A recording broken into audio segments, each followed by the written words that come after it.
তৃণমূলের দাবি খুব পরিষ্কার, 2009-এ যখন এই উড়ালপুল তৈরি হয়েছিল, উদ্বোধন হয়েছিল, যখন এই প্রজেক্টটা নেওয়া হয়, তখন রাজ্যে বামফ্রন্ট সরকার। তাতে কি হয়েছে? কাজ শুরু হয়েছে কবে থেকে? কাজ শুরু হয়েছে কবে থেকে?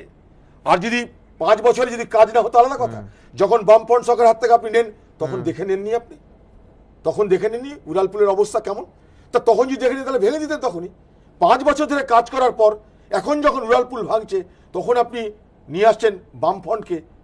আপনি আজকে অপরাধ করছেন, অন্নপ্রাশনের ভাতের দোষ দিচ্ছেন, এটা তো হতে পারে না। অপরাধী আপনারা।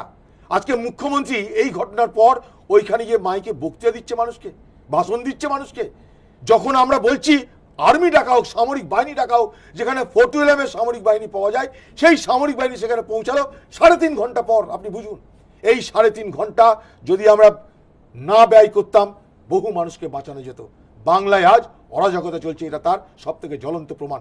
যেখানে মন্ত্রীরা লুট করতে ব্যস্ত, দুর্নীতিতে ডুবে আছে, যেখানে ঘুষকাণ্ড দেখার পরও মুখ্যমন্ত্রী যাদের পাশে এসে তাদের হয়ে দাঁড়াচ্ছে, সমর্থন করছে, সেই রাজ্যে কাজের কাজ যে কিছু হবে না, তার সব থেকে জ্বলন্ত প্রমাণ আজকের এই উড়ালপুল এইভাবে ভেঙে পড়া।